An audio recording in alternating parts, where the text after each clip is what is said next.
Hello everyone, my name is Shama Godos and welcome to the book replay. For today's replay, we are going to be reviewing Lyrics Alley by Leila Abouleila. But before we start replaying this book, I need to ramble a little to get myself into the mood to talk about books. It's been a wonderful set of 2 months, very, very tasking.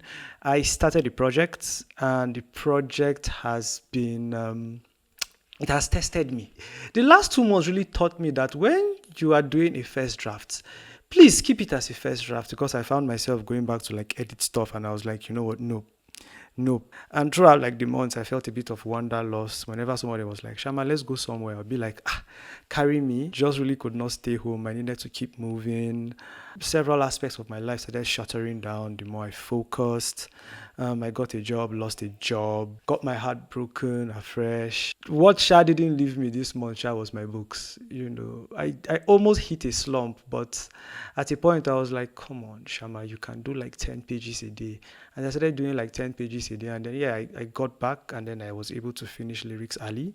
It's such a small book, to be honest. Just about 300 pages. The print is not that small.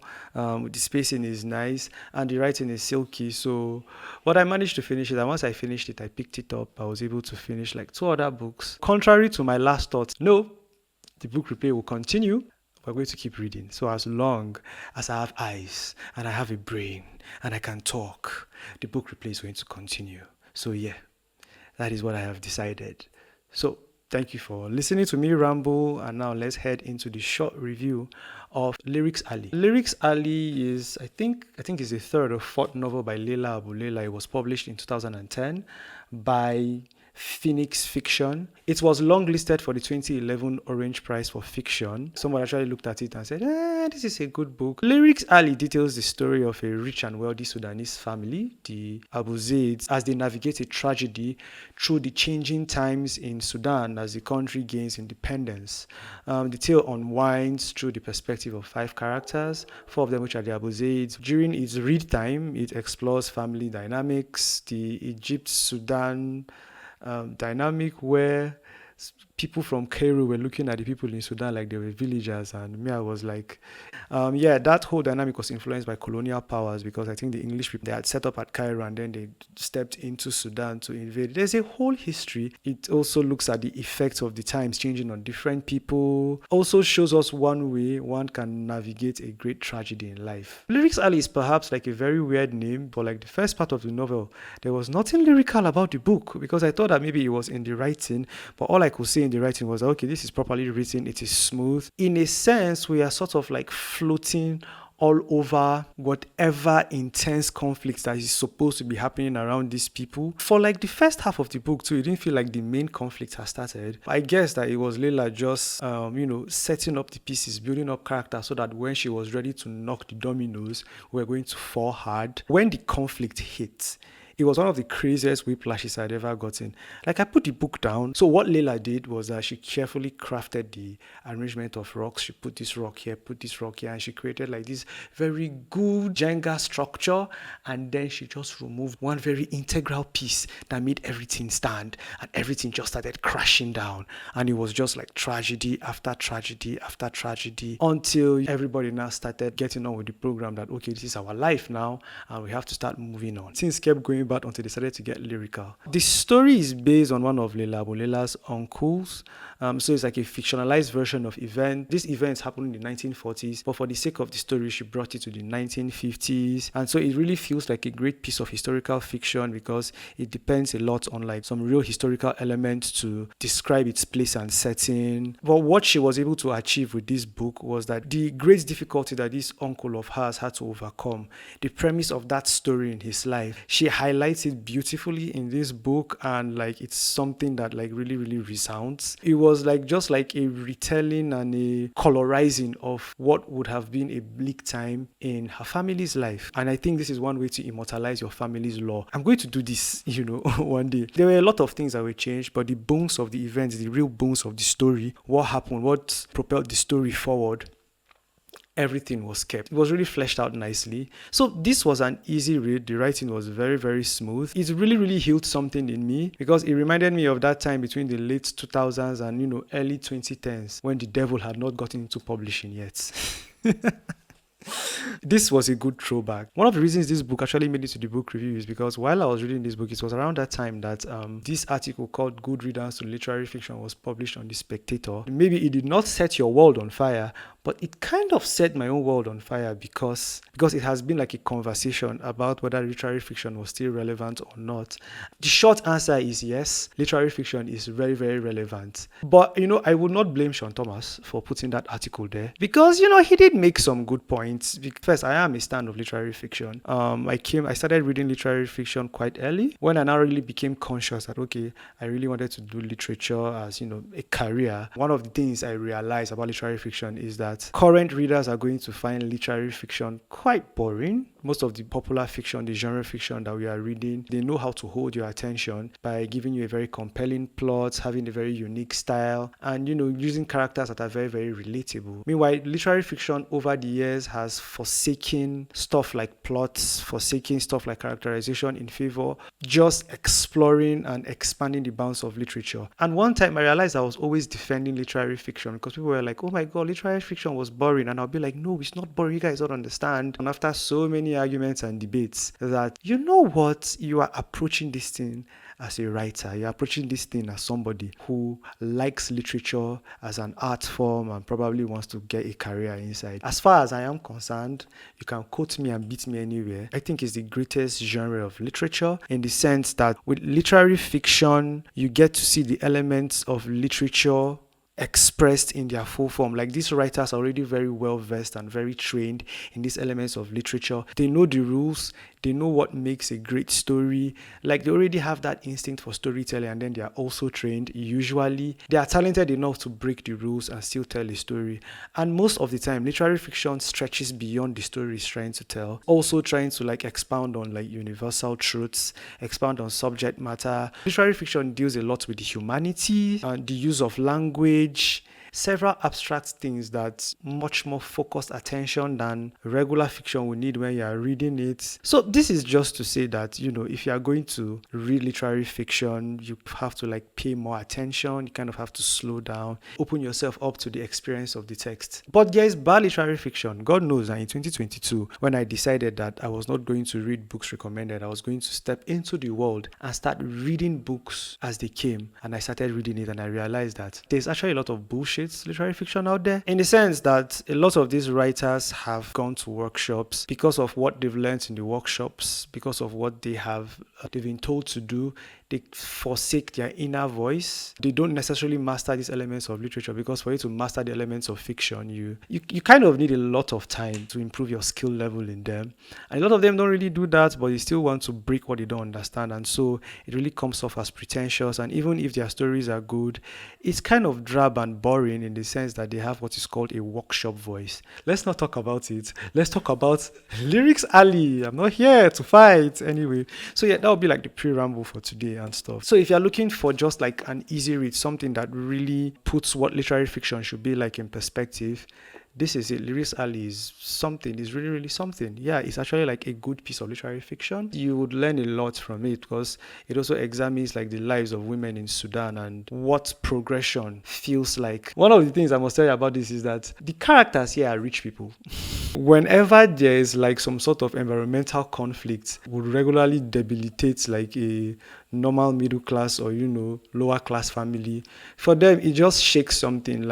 All of their problems that are external are easily solved. It is the problems that are internal, the internal growth that they have to do, that actually serves as the main conflict of these stories. If you also want to know how the haves navigate life, how the rich also cry, Lyrics Alley is here. This is the short review that is not supposed to spoil it. Thank you for listening to the short review. You are a writer or you like to watch me talk for another 15 minutes? Stick around. We are going to talk about Lyrics Alley in much detail. So yeah, short review people, you guys can go. Long review people, stay. Let's get into the content. I need to drink water because I'm about to yap. let the long review start. So first, as usual, we start with the author. Leila Abouleila is a Sudanese writer whose work has received critical recognition and high profile for his depiction of the interior lives of Muslim women and his distinctive exploration of identity, migration, and Islamic spirituality. She has authored 6 novels. She was the first winner of the Kane Prize for African Writing. Her latest collection, I think Elsewhere, won the Saltire Fiction Book of the Year. Yeah, she's somebody whose work has been translated into 15 languages because of how culturally relevant it is. My first encounter with Leila Abouleila was when I listened to her talk at the Abuja Literary Festival last year. I was just like listening to the virtual session. You had Chigozie Obioma there, and he was talking, and I was like, oh yeah, that's Chigozie, writer of The Fisherman, yay! And then Leila came on, and when she started to talk, I was like, okay, this is some experience. I can't remember anything she said, but I just remember hearing like the words of an experienced woman. So getting Lyrics Ali is as good an entry into the Leila verse as any. So as usual, you know how we do it. We start by talking about the cover of the book. This is a great cover, and I don't think it's something I can overly analyze. I think in 2010 we were not going crazy with covers then. I get a sense of what this book is and what Sudan is vis-a-vis like the teapots and cups that we have here. And of course I know that okay, I'm going to read something about women once I see women here. And then I love these windows. I've always wanted like windows like this. I would say that when they were choosing this design, they chose a design that will catch like the reader's eyes, because this red and yellow stands out on any bookshelf. So however you flip this book catches your eye. The colors look very playful. Feels like a children's book actually. And when I saw Lyrics Ali and I saw like this, I don't know, what do we call them? They look like tangerines or something, this nice detail. When I looked at the cover, I was like, it feels so unserious. And I saw Lyrics Ali, I was like, oh, okay, I'm in for a book that is light-hearted. When I started reading it, I realized that, wow, because there's FGM inside this book. Leila doesn't get us into the gritty reality of it. Great cover, give it a 4/5 for culture and for what it teaches me about Sudan. Let's head into the premise of the novel. So the premise I'll hazard for this book is that tragedy destroys, but it comes with seeds. And I think that the only reason why that premise is possible is because of the infinite quality of life to, well, stay alive. A quality that is translated onto humanity. So for the weird reason, once the chips are down, the first thing we think of is how are we going to stay alive? We can see how tragedy can change an entire family. It can either turn it around into a family that becomes better, or it can fracture them forever. And we can also see how that fracture can be sealed or how it can be managed and the family can still remain. But in this book, it's not just a tragedy that also like splits the family apart. Sudan gains independence, and it's something that also transforms like everybody's life, how like this independence charts a new course for a family's life. Of course, we see that through the eyes of the patriarch Mahmoud Abu Zaid. So as for the narrative, Leila doesn't do anything too difficult here. I mean, it's the 2010s, nobody's going crazy. As I said, the devil was not in the publishing industry. I would explain that probably some other time, but let's just keep it as a joke. Yeah. So yeah, this plot is chronological. When I was reading this plot and I realized that I did not have to do a double take, they did not have to just come and introduce somebody that was narrating the thing from maybe the sky or from under the ground. I was like, phew, thank God. And I like how we start and progress without us having to double back. What that really allowed me to do was I didn't forget any detail. So, I didn't need to read it multiple times to be able to review it or talk about it or see what was great about it. And of course, the structure of the book is just simple. We have like 5 characters, and each chapter just switches the perspective. By the time we're getting into the next events, it is very, very understandable why it is this character that is narrating that particular event. And Leila is very careful to pick this perspective. She was very careful to pick her characters because each of them actually brings something to the story. So we have 5 characters that narrate the story. We start with 4 first before we get to the middle of the book, and then we have an additional one. So the first one is Soraya. Soraya is a young girl and she's at the lowest like social ranks, being a young woman. So it's either like there are men or there are older women inside the Abu Zaid house, and she's like one of the youngest girls who is allowed to participate in social activities. So through her, we sort of like see the structure from ground up. We see the family as the family appears in all of its glory and all of that. From Soraya's perspective, there's almost nothing wrong with the family. Everybody just has something they like or they do not like because, well, she's not in a position to choose any of that. And then we move to Mahmoud Abu Zaid, where we now, start to see a different perspective, start to see the family, where the family has been, where the family is, and where he wants the family to go to. And we start to see how the family is shaped. He has two wives and he sees like the conflict between his two wives and how that sort of affects the family's unity. And then we move to Nabila, and Nabila is his second wife, but she's sort of like an outsider. She's not Sudanese. He married her from Cairo in his bid to like move forward because of who Mahmoud Abu Zaid is. He may be from the past, but his ability to move with the times is what has kept him rich in Sudan. Him marrying Nabila is not out of his character. So Nabila being an outsider now allows us to see the Abu Zaid family from the outside and we sort of like see what is wrong in the Abu Zaid families. We see their limitations. We see what makes them weird. We see the problems. And her being an outsider is kind of like the best perspective for us to see the problems of the Abu Zaids as how they appear and how the family is actually cracked in a way. And then lastly, we move to Ustaz Badr, who now allows us to see the weight of the family in the Sudanese society because Ustaz Badr is from the regular lower class. He is feeling all of the things in Sudan. He's not shielded by money, and the reputation and social weight of the Abu Zaids in the country can only be felt by somebody outside because the people inside the house, they are just like, this is who we are. But through Ustaz Badri's perspective, we see just how big they are. And in those first 4 chapters, we just get everything clean about the Abu Zaids, who they are, what makes them tick, what makes them not tick, and then we are ready to launch into the story. And all of this is done when Mahmoud Abu Zaid is recovering from his illness. So we just tell it through this part. And him recovering from his illness, having a lot of visitors come to the house, and the house being busy, having just this intense activity, it drives conflict as people are trying to achieve things and things are on their way. So we get like a sort of an outline of every character. We sort of start to understand each character. We see Haja, Wahiba, get like a glimpse into the kind of problem that she can be. So it's just a really, really beautiful way to just like really write literary fiction and drama. I find it's a masterstroke. I see why it was long-listed because those first chapters do a lot of work to get us interested into the story. It's just like peak storytelling. Even if you separate them from the book, they would still be like something you would want to read.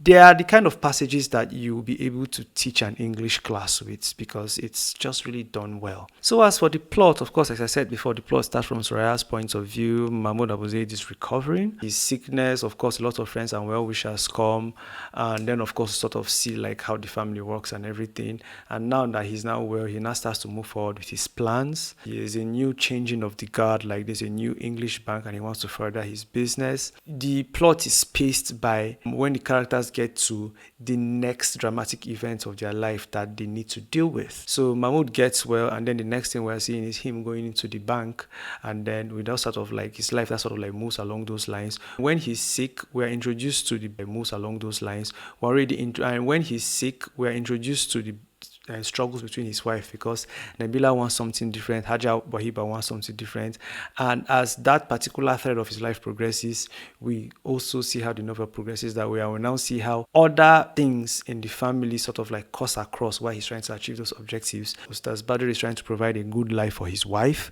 and we'll see how he navigates that as he thinks that it is the father of the person he's teaching because he's Nuru's art teacher. He sees Mahmoud Abu Zaid as a person who can give him that life. The plot also structures that way, and then as he moves that, he has to interact with the family. So the things happening in the family, they sort of get into his path. As Nabila struggles to find her place, get a piece of Mahmoud as his new wife, we can see how she starts to question like her place, like does she really want to do this? Questions like what's she really looking for in this house? And we also watch Soraya try to form as a woman, try to move towards her dreams of getting married, and then finally getting to the point where she's like, do I really want to get married? And then we have Noor, who lives his life carefree, has everything set until a tragedy befalls the house. And then Nur is kind of like the fifth character. Sorry, I didn't mention him in the back, but Nur is also another perspective that we move through. But his perspective starts from the middle of the book when the book actually becomes lyrical. So that's how the plot moves. We move according to what the characters want and how the family sort of like navigates itself towards all of these problems. And there are several wonderful secondary characters, just as colorful as the primary characters. The secondary characters were so colorful that I half expected that Leila was going to surprise us by just giving us a perspective from maybe someone like Haja Wahiba or Batul or Shukri, because they were really interesting. They were very, very well rounded. Despite the fact that it's not a big book, their attributes were efficiently packed and fleshed out. This is really, really, really, really masterfully written, to be honest. Like just like a story that was told, and it's not like trying to like prove anything apart from its premise. There's just, getting inside the lives of people. That's one thing that the Lyrics Alley does very fine and everything. For place and setting here is set in 50s Sudan. The original story happened in the 40s, but it was moved 10 years forward because just tying the independence of Sudan with the independence of the people in the Abu Zaid family is nice. It basically just gives the writing a lot more canvas to play on, and it really, really turned out well. And as for voice, language, and tone, prose is silky smooth. I see that prose is silky smooth very well. I think I said that for the creation of Heartbroken People, but this is actually smoother than that. Leila considers us the readers a lot. She thinks about our experience as she writes, and she wants us to read the story and enjoy it. That's how I felt, because while I was reading this book, I felt like somebody sat me on a divan and was like, okay, Shama, so here is this gist. It felt like I was actually lying down on something soft and I was comfortably into the story. There was no rush. The language was not hard to chew. With the way it was written there, I immediately knew what a hosh was. This story sort of welcomes you so that even if you're a stranger to Sudanese culture, it doesn't feel condescending. It doesn't feel as if you are locked out from these experiences. Leila welcomes us into the culture, gives us a seat to say, okay, these are the things that happen. And I just find that like really respectful. There was a soft landing, basically. Glossing over the characters a little and what we get from the characters and what they do to the story. I think from Soraya, what I saw was like the position like a young Sudanese woman was in that world and the crushing weight of societal expectations she has to push off when she starts to form herself. We see Soraya do a lot of that. She fights her father. But at the end, I like the fact that she gets what she wants. Mahmoud, the self-made wealthy patriarch of the Abu Zaid, despite the fact that he's probably one of the greatest men in Sudan at that time, he still has to bow and kowtow to the English overlords while they were there because they ran the banks and everything.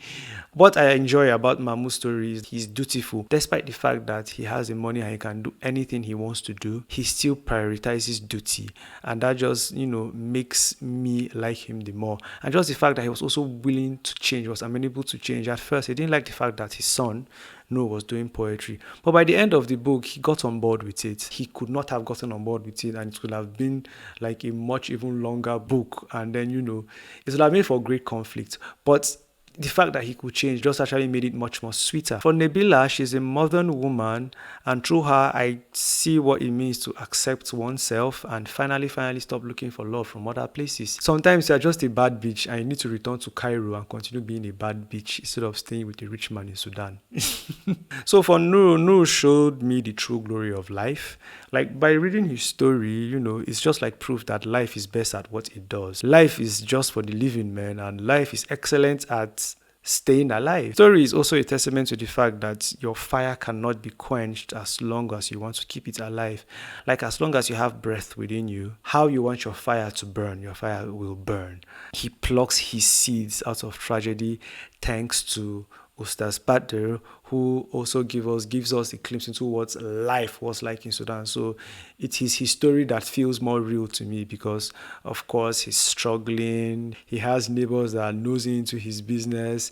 He has a family member that is just the worst. And he's nursing his father who is losing his mind. And he has to manage all of these duties, even with the limited resources that he has. Same thing, he's sort of like Mahmoud Abu Zaid, a little bit purer, but, poorer. And one of the things I like about the character of Ustaz Badri is that first, it's my favorite character there. And Leila also said in an interview that he was a character that brought everything together. He's a character that doesn't really exist in the original story, but he was the one that brought everything together. And just by him being him, he's indirectly responsible for the Abu Zaid family not going through as much pain as they could have gone through, because he's the one that talks to Noor and stops Noor from sharing his poison with the rest of the family, turning his poison to nectar lyrically. So yeah, Ustaz Badru for the win. My favorite character, watch out for him. And I just like the fact that, he does get his wish at the end. Sorry for spoiling that, but I really enjoyed it. This book, it feels very enchanted and warm. Sure, there are really some hard parts that I dropped the book and said I'm not going to read it again, because when bad things happen in this book, they happen. But at the end, since it's about life still flourishing even in the face of tragedy, there's an overwhelming amount of warmth and blessings and just like good vibes that are inside here. And also, it also has to do with the writing, because she doesn't try to shock us or make it so gritty, like, oh my god, I'm trying to give you guys postmodernist reality. I really, really, really like her do that. She writes the story respectfully. This law comes from her own family. The story is based on that of her uncle, who was a poet. So of course, there's a lot of respect in the way she writes the characters. There's a lot of respect in the way she writes the issues. So yeah, I really, really understand. And this is kind of like a good way to immortalize your family lore. And as she pays a lot of respect, Lyrics Alley floats across most of those gritty themes, floats across what could have been messy. Unlike the creation of Heartbroken People that went down and told us that, okay guys, this is what happened. No. First, the family is wealthy, so they are shielded from the happenings. Two, whatever was messy, they have the amount of money and the resources to stop it from being very messy. So it tracks that this book is as soft as it is, that all we have is just like internal conflicts that could, ruin somebody, but not necessarily destroy their life. There are also like a lot of themes in here. I think one of the strong themes I found in here is seeing like how women have to struggle against religious and cultural customs in Sudan, how like each of them found a way to either break free or deal with it. So when you are reading Lyrics Alley, there are like 6 characters, women that I would like you to watch out for. There's first Soraya, the young girl who is getting an education. You see how the system sort of disfranchises her and then sort of like enables her. That's the system of patriarchy and the system of wealth.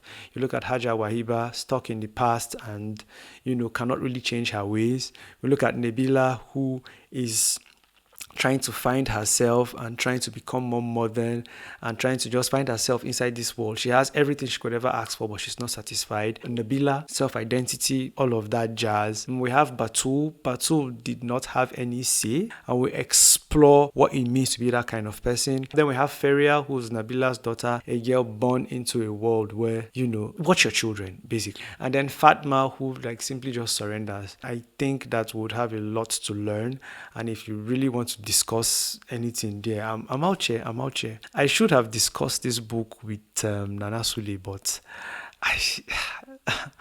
anyway, Lyrics Alley was a very good book. I do not regret reading this, and it's something I think I'll keep on my shelf. It makes for very, very great book discussions. Because of how gilded this book is, I would not say you should come to this book to come and interrogate the happenings of Sudan's independence. That is not the focus of Lyrics Alley, because for a while I was like, okay, why are they not giving me the politics? Why are they not giving me the country's mess? Leila keeps the story on course. We are talking about a family and how they navigate tragedy. Every other thing is not important. So Lyrics Alley is not the book that you come to navigate Sudan's independence. I think there are other authors that do that perfectly. But to understand how we can make the best of tragedy, how to keep up with the Sudanese Kardashians, you should read Lyrics Alley. That will be my review for the book. Thank you so much for reaching the end of this book replay. This is my most unscripted review yet, because I just pulled all of these things out of my head and spoke from the heart. Maybe just looked at my notes a little. So I hope that at the end of this review, you've learned something new about Lyrics Alley, and I have been able to pique your interest. I don't really have any announcements. I am still working on my project, so I will not be able to start my classes until I finish it. and at least get it to like the next phase, and I can breathe and say, okay, let's talk storytelling and story writing. That'll probably be sometime in late next month, but everything is in place anyway. It's just for me to start. So there's that. As for what we'll be reviewing next, I just actually finished reading Dream Count, but I think I need to read it 2 more times because I need to unknot my feelings about Dream Count, because a lot of people said that it's good, the prose is fire, but I just need to read it again so that I'll see what about Dream Count will blow my mind, because my rules for reading a book is that I have to like the book first before I talk about it, because I would really not like to come and talk about what I don't like about a book. I think the more we talk about the good things in literature, the more we can multiply the good things in literature. That's a much better way to learn. In the absence of any announcements and the absence of any other post-ramble, I would like to say Lyrics Ali by Leila Abouleila has been replayed, and thank you so much for watching. I will see you at the next review. Bye bye.